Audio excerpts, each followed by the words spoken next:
Take the time to make some sense of what you want to say. Possibly something I should be doing in these. The next song is the Masterplan. And the Masterplan just lives in its own legend, really.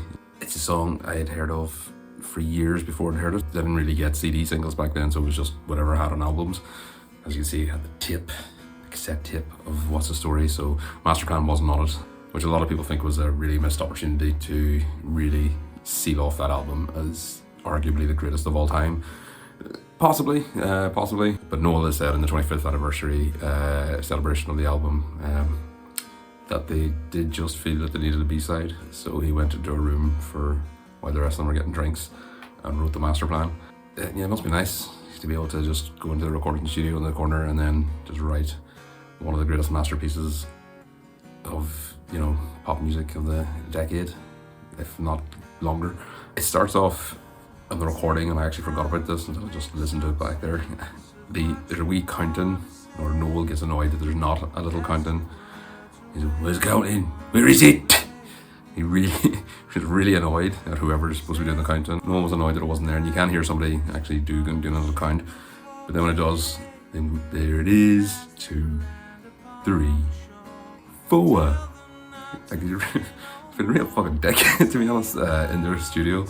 But then the song, well, the guitar chord drops, and the guitar chord is very deceptively simple. It's literally just two fingers on the 7th and 5th fret, and the rest of it's open, and just, and then you move your finger down one, and then you swap them, so it's 2, and then you just keep going down all the way down the fretboard, and it creates this really, really atmospheric, really, it's very atmospheric chord sequence, because you're really sort of changing one note in the chord, and it's going down chromatically, so it's creating, it's not really creating a melody, but it's creating a vibe, especially the way he's strumming the strings very slowly, and it sort of sets up this very, you know, atmospheric environment. Then the strings come in. The string section is one of many sections on the songs. There's also a brass section, and obviously the guitar, drum and bass as well, and a slide guitar, so I don't know who's playing that. I don't think it's Paul Miller this time, but the strings come in and just really lift it and give it a sort of really hair-raising sort of moment when you're listening to it, and it keeps just building and building, but not in a Stairway to Heaven way, just it keeps adding new texture to it, and the guitar line sort of remains throughout most of the song, but they just keep adding little bits, just keep on another wee bit and another wee bit, and yet it doesn't feel like it's overcrowded.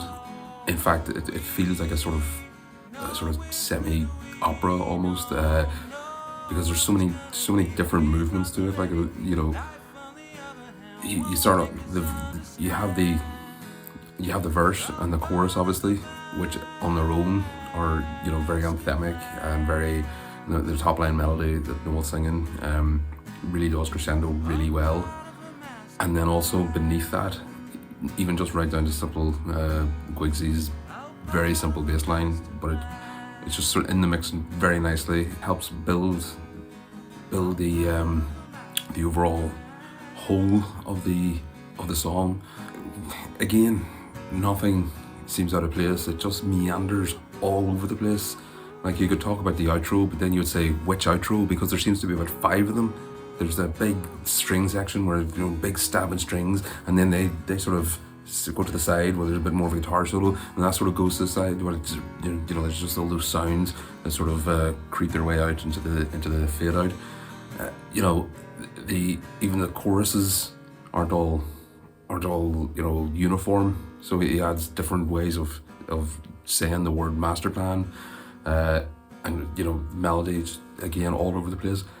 It's just an absolute monumental song that he just puts on a B-side, and so it was very difficult to find. Where I lived, there wasn't very big record shops. There was record shops, but they wouldn't have had a massive amount of CD singles, and they certainly wouldn't be keeping them for months on end after the single had sort of dropped out of the charts.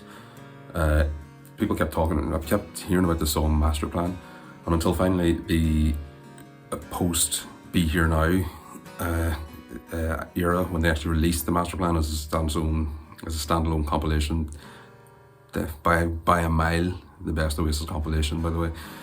Get rid of those Time Flies and Stop the Clocks, and they just go through the big hit singles. Masterplan, even though it doesn't have any of the big hit singles, by its very definition, is such a treasure trove of just hits, all the way down the line, because all the B-sides were amazing. And of course this was the title of this collection of B-sides because it was, and probably still is, considered the greatest B-side of all time. And it goes a long way to, as I mentioned a few videos ago, James Masterton calling it the Wonderwall CD, the greatest CD single, because it has the Masterplan on it. And the lyrics, got to the lyrics, the lyrics are, again, he was in this sort of poet laureate mode throughout, the entire late 90s and into the Big Brother era, as we'll get to. But this is just full of, brilliant little couplets, but also a sort of thesis on trying to just be something and better yourself, and but then at the end you're all part of the Masterplan with somebody else, probably a higher power that Noel has professed belief in. They're all part of the Masterplan, so you can do all you want, but free will, yeah, 100%. One of the greatest Oasis songs. In fact, if you go to the Manchester Evening News's ranking of all their songs, the Manchester Evening News, of course, their hometown newspaper, put that at the very, very top of all Oasis songs.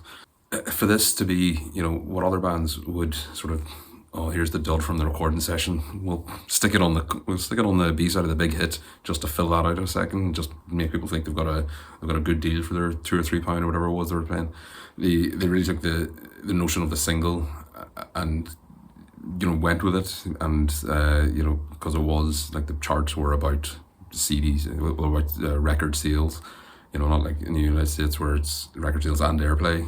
So you get a good big radio hit, you don't really need to fill out the single with that'll still get you the high end of the charts without needing to sell a lot of units. But if you're actually having to sell the unit itself, the record, the 7-inch vinyl, or the CD single, or the cassette tape single, you had to give them something to go back for. So if you want to like the song, you can record it off the radio. But if you really want to hear more, you have to get the CD single to get these treasures that are buried within them. And of course, this is the apex of that notion, the Masterplan. But yeah, stick around.